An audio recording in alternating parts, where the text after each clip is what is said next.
Hello മച്ചന്മാരെ, എല്ലാവർക്കും നമസ്കാരം.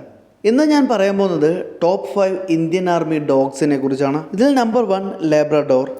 ഒരുവിധം എല്ലാ സ്ക്വാഡിലുമുള്ള ഡോഗുകളാണിവ. ഇവയെ പ്രധാനമായും ഉപയോഗിക്കുന്നത് സ്ഫോടക വസ്തുക്കളും മറ്റും കണ്ടുപിടിക്കാനാണ്. ഇന്ത്യൻ ആർമിയിലും ഇവയെ അതിന് തന്നെയാണ് ഉപയോഗിക്കുന്നത്. Number 2 Belgian Malinois. ഒരുപക്ഷെ ഇന്ന് വേൾഡിലെ തന്നെ ഏറ്റവും കൂടുതൽ ഫോഴ്സുകൾ യൂസ് ചെയ്യുന്ന ഡോഗുകളാണിവ. ഇവയുടെ ആക്റ്റീവ്നെസ്സും പവർഫുള്ളായി കാര്യങ്ങൾ ചെയ്യാനുള്ള കഴിവുമാണ് ഇതിന് പ്രധാന കാരണം. എനിമീസിനെ അറ്റാക്ക് ചെയ്ത് കീഴ്പ്പെടുത്തുവാനോ എക്സ്പ്ലോസീവ് കണ്ടുപിടിക്കുവാനുമായാണ് ഇവ ഉപയോഗിക്കുന്നത്. അടുത്തത് ജർമ്മൻ ഷെപ്പേർഡ്. ഒരുവിധം എല്ലാ സേനകളിലും ഇവയെയും നമുക്ക് കാണാൻ കഴിയും. എനിമീസിനെ അറ്റാക്ക് ചെയ്ത് പിടിക്കുവാൻ വേണ്ടിയാണ് പ്രധാനമായും ഇവ ഉപയോഗിക്കുന്നത്. ഈ ലിസ്റ്റിൽ അടുത്തത് ഡച്ച് ഷെപ്പേർഡാണ്. ടെററിസ്റ്റുകളെ പിടിക്കുവാനും അറ്റാക്ക് ചെയ്ത് കീഴ്പ്പെടുത്തുവാനുമാണ് ഇവയെ ഉപയോഗിക്കുന്നത്. ഈ ലിസ്റ്റിൽ ലാസ്റ്റ് വരുന്നത് നമ്മുടെ ഇന്ത്യൻ ബ്രീഡായ മുതൽ ഹൗണ്ടാണ്. ഇന്ത്യൻ ബ്രീഡ് ആയതുകൊണ്ട് ഇന്ത്യൻ കാലാവസ്ഥയുടെ വളരെ അനുയോജ്യമായ ബ്രീഡ്. കൂടാതെ വളരെ നല്ല ഓട്ടക്കാരാണിവർ. കൂടാതെ ബക്രവൽ ഡോഗും ഇന്ത്യൻ മിലിറ്ററിയിലുണ്ടെന്ന് പറയപ്പെടുന്നു.